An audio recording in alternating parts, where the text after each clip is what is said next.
Hello and welcome to slide number 5. And here we're going to talk about phonemic awareness. How does phonemic awareness help children, especially struggling writers? So what is phonemic awareness? See, it's a crucial skill that helps children to read and spell words accurately. But I have something really different to talk about. English language has 26 alphabets but 40 plus sounds. How do we expect our struggling readers to remember one letter has more than one sound? Whereas English, Hindi, Marathi, Gujarati, Marwadi, all these languages, what we read, what we hear and what we write is the same. And that is why learning those languages, vernacular languages, is much faster, and English there is so much of struggle. So when we keep on using this word phonemic awareness as a teacher, coordinator, especially those teachers who have not done phonic courses, they must know that phoneme is the smallest unit of sound in a language that can change the meaning of the word. Right? So when you do word building, like B-A-T, B says B, A says A, and T says T, the smallest unit of sound, B-A-T, is phonemes. And these phonemes join together and then finally form a word. Now this is a big struggle in children who have reading problem, because their letter sound association is what is missing in their brain. So while you teach through phonics, there are these 5 things that is taken care of while children are taught, and that is phoneme isolation, phoneme blending, phoneme segmentation, phoneme deletion and phoneme substitution.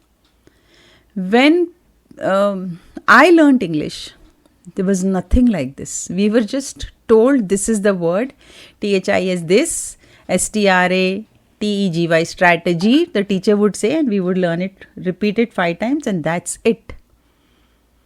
Nothing beyond. And we all learnt English. But now this phonics has brought so much of confusion. Of course, it helps children to start reading faster, but those kids who are struggling are still struggling. So what is phoneme isolation?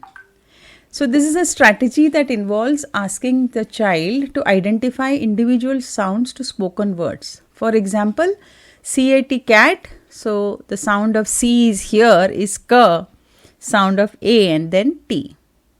So individual sounds join together. In phoneme isolation, you will teach how to separate each letter and ask for its sound. Now coming to phoneme blending. So phoneme blending is a strategy that involves asking students to blend individual sounds taking to form a word. Like K, A, T, cat forms a word cat. Okay. Now phoneme segmentation. That is strategy that involves asking students to break down words into individual sounds. Like, asking for S-U-N. To identify, remove that, separate S-U-N. And then make different sounds.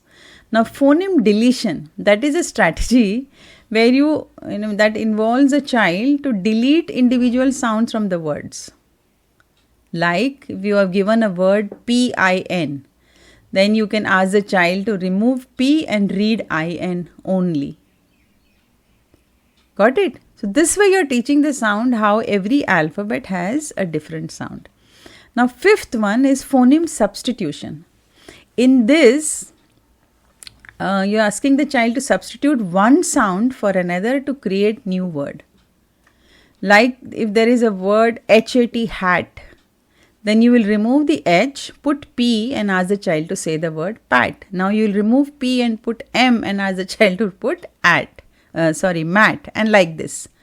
So in this study of phonology, there are so many rules through which the English language is taught.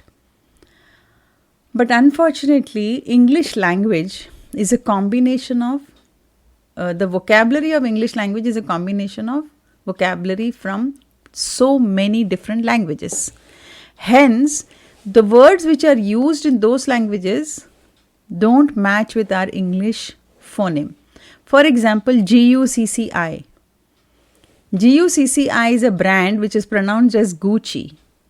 There is no ch, there is no chi, but we call it Gucci.